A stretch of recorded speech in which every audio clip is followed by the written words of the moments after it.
Happy Halloween, everybody. Welcome to Shut Up Football. I'm Jeff Stoltzfus, and I will soon be filled with candy. See, the trick is, I take my kids trick-or-treating, and then they go to bed. And I steal their candy. What a treat! Not all of it. I'm not some monster. Just the ones with peanut butter. I mean, they can't have that anyway. They have a peanut allergy. I mean, they don't, but that's what I tell them so I can get their candy. And they have yet to fact-check me. That's Kevin, and there's just time for a quick recap of some NFL news. Al Michaels made the news last week twice. First for an interview where he claimed to have never knowingly eaten a vegetable in his entire life. He said, "Man does not need to eat vegetables to survive." He was also called out by fans for the second week in a row for his lack of enthusiasm during the Thursday Night Football broadcast. I mean, the man's 78 years old. He's witnessed Olympic hockey miracles, and now he's forced to watch the Broncos on Amazon Prime. The NFL's trade deadline was Tuesday. Congratulations to everyone who was dealt. Most upgraded their team, stadium, or at least their area code. And now, the roast.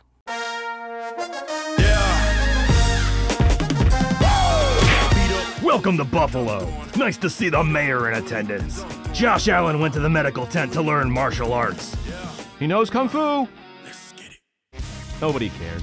Kyle Allen started warming up, and I see the benefit of having a backup with the same name as your starter. A subtle decoy during injuries and possible assassination attempts. Perhaps we'll see a future with DeAndre Mahomes, Tad Hurts, or Dustin Tagovailoa. They said Allen wasn't giving high fives because he couldn't raise his arm.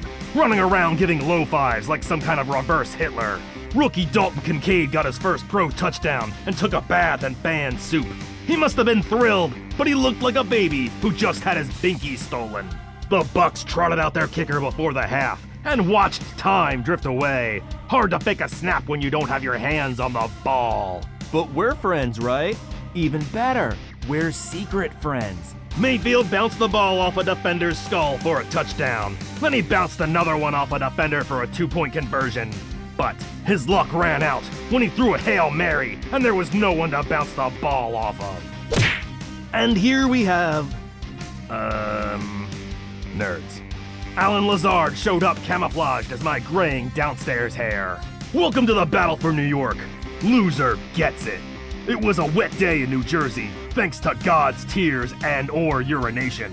Breece Hall had a huge run early, but pack up your excitement in a sturdy wooden box and bury it in the backyard where the dog poos. The Giants passed for 7 yards on the day. 7. Thanks in part to a Tyrod Taylor injury. The Giants were down to rookie Tommy Devito, great-grandson of Revolutionary War hero General George DeVito, who invented New Jersey. He spent the day handing the ball off to Saquon, save for the one they let him run in himself. There were 24 punts in this game. Neat. And cruel fate, it went to overtime. If you were a fan at this game, I cannot possibly imagine what you were cheering for, but it most certainly could not have been more. James Harrison was there to pump up the crowd, or fight it.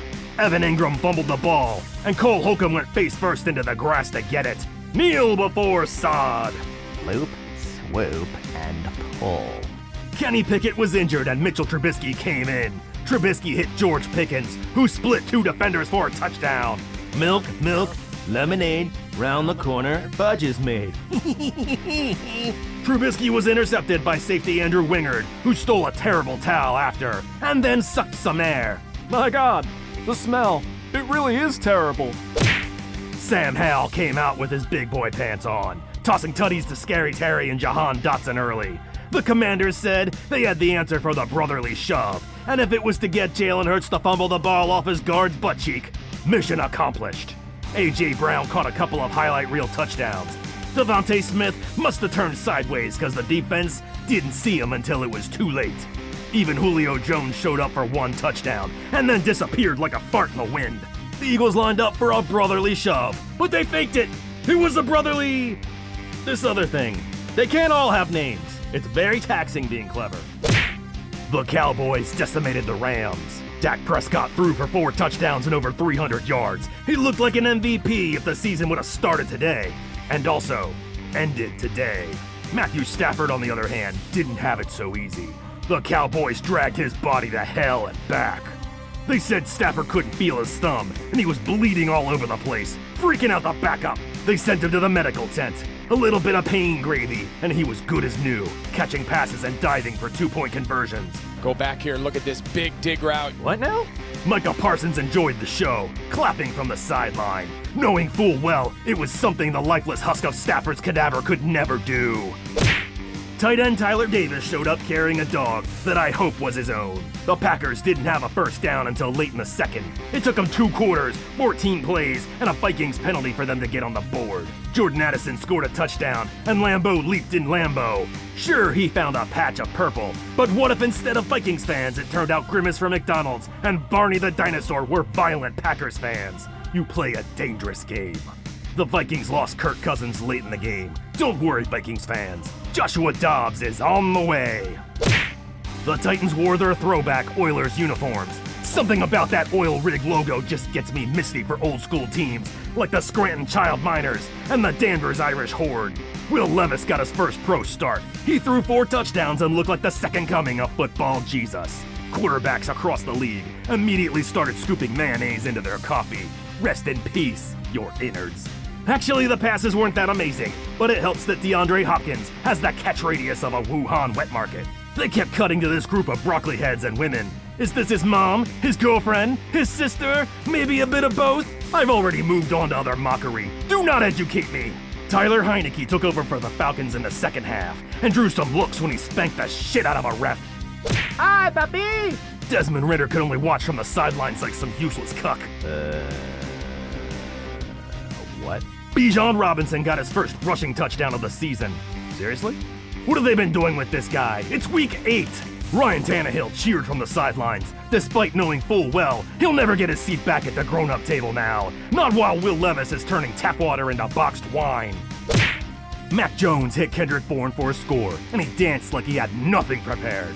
Tyreek Hill got a touchdown, and then sprinted straight to the bench. No unique celebrations this week. He's sick of paying fines. It's like a tax on being interesting. Tyreek trying to reach around. Ho ho ho! Enchanté! The league really is changing. Raheem Mostert scored and had a sassy power-hipped walk with Tyreek Hill. Sneaky move, Hill. They can't find you on somebody else's touchdown. Wait, can they? They said the Patriots needed to get it to their go-to player, and against all odds, that was Juju Smith-Schuster, a man whose name sounds like a candy invented by lawyers. I forgot he was even on the team. Where was the defense? Maybe behind those big-ass bottles. I like to think Belichick spends Halloween sitting on his front porch eating full-size candy bars, and when kids ask for candy, he stares at them with the same dead-eyed contempt he gives the reporter pool on a weekly basis, before ultimately trading them Mac Jones for a Zagnut. The Colts went for it on 4th and inches, and Michael Pittman got all the inches. Coach Steichen must have had a great difficulty squeezing through doorways with balls that big. Gardner Minshew showed what he would do with a baby. No, you don't shake them. The Mormon Hammer Taysom Hill came in, and that can only mean one thing: chaos. Like Kate Bush, they were running up that hill. Speaking of body bags, Again with the body bags. This is why you're not invited to dinner parties anymore. Taysom Hill again with a lineman blocking for him. That's a hammer sandwich with extra bacon.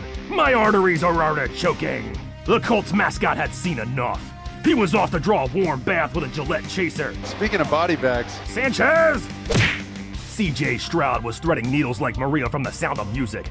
That's a 1965 musical reference. For the kids. This game had the excitement of a book club. Tommy Tremble caught a touchdown, and I'm officially starting a petition to rename him to Luke Stronghand. Alliteration is the bones of the meek. You'll thank me later, Luke. The Texans jumped off sides 3 straight times prior to the winning field goal. They kept moving the Panthers closer until kicker Eddie Pinheiro could have chewed up the ball in his mouth and mama birded it over the goalpost. He nailed the kick and rode off on Johnny Hecker's back, which also makes me question how he got to the stadium today. Pinheiro said the Texans were trying to get in his head, and that he hopes they have a safe flight back to Houston. What the hell is that? What the hell did you do to their plane, you malicious little scamp? If there's one thing Geno Smith does well, it's running for his goddamn life. He found Tyler Lockett in the corner of the end zone. David Njoku used the defender like a bodyboard to get a score. He wanted a touchdown, and love really was the answer. Aw, that's nice. My favorite two teams, undefined. What bathroom do they pee in? I must know. Pete Carroll was heated about something. He needed a timeout. No timeout. No. You can't tell me what to do, football cop.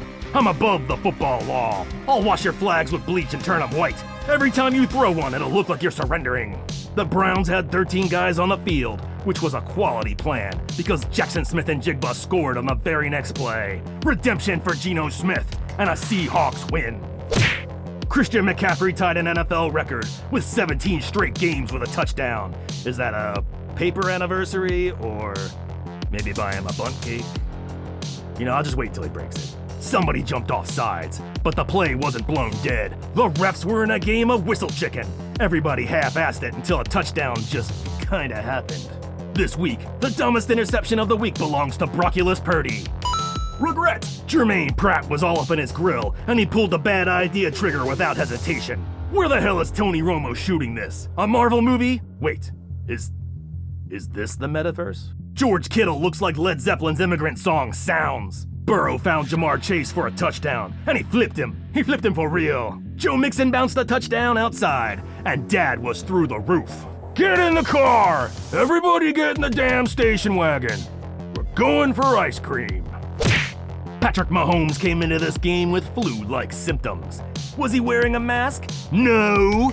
I would have carried a bottle of Lysol with me and wiped him down after every sack. God, look at him, with his wet drippy snot all over the place. Jerry Jeudy caught a touchdown, then danced like his bottom half was going off to bed angry, and his top half was examining hidden messages in the Declaration of Independence. Mahomes may have been sipping snot, but the rest of the team was chugging butterfingers, fumbling, dropping passes in the end zone, and muffing punts. The Broncos finally showed up, and CBS showed a stat of Travis Kelce with and without Taylor Swift in attendance, which I think is how we should measure all things from now on. Fuck the metric system. Patrick Mahomes was sacked, threw 2 interceptions, and lost a fumble. So I guess my only question is, can she play quarterback? This week on Angry Birds, the Cardinals went for it on 4th down, and it was close. You don't like the spot? No problem. We'll just move it back. Oh, you don't like that? Keep running that mouth and we'll move it back to the dugout. After the game, the NFL clarified what happened, stating, "Nah, it's cool, dude." Mark Andrews caught a touchdown, and it immediately ended racism. I knew it! I knew it would happen one of these weeks. Good job, everybody, we did it. Rosa Parks couldn't throw a spiral for shit, but we finally finished what she started. But wait, Lamar Jackson fumbled. Back to 1, everyone. Race war's back on. I do not understand things. Trey McBride caught a pass short of the goal. His team shoved him forward, but hijinks ensued again as the first down line went for a walk in the end zone. You can't just scribble lines all willy-nilly. This ain't a map of New England. Austin Eckler started things off with a huge catch and score. What do the Venus de Milo and Bellis Jones have in common? Equal ability to make this catch. The ball hit him in his open, waiting arms. This man couldn't catch fire in an erupting volcano. The Chargers didn't have the same problem. They found Simi Fehoko sleeping under a pile of old newspapers. Do you have hands? Get in the game. Tyson Bagent looks like Justin Fields' seeing eye dog. Welcome to the Jahmyr Gibbs breakout game. He ran for over 150 yards and a touchdown. Then he climbed in the stands and delivered 2 babies. The Lions made Jimmy G have a very ugly night. He threw a pick and the defense went full thriller. There weren't many thrills for the Raiders. They couldn't even field a kickoff cleanly. All right, let's see what we can learn about the upcoming trade deadline from Adam Schefter. Good stuff, Adam. And now it's time for the soft pretzel of the week. Yummy. This week, the pretzel goes to this Dolphins fan who just wanted sex on his birthday. The broadcast only showed him for a split second, and maybe they thought it said he just wanted 6 for his birthday, like a Dolphins touchdown. He not only made it on the air, he was the shot immediately preceding despondent Bill Belichick.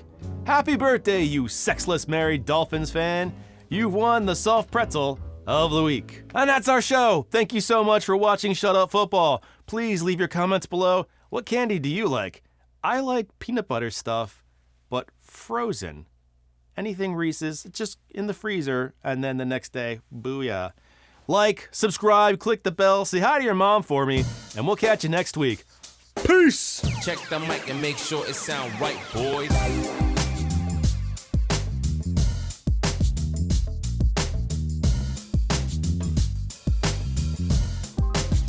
sound right, boy. Bow! Who's a good boy? Fuck the metric system.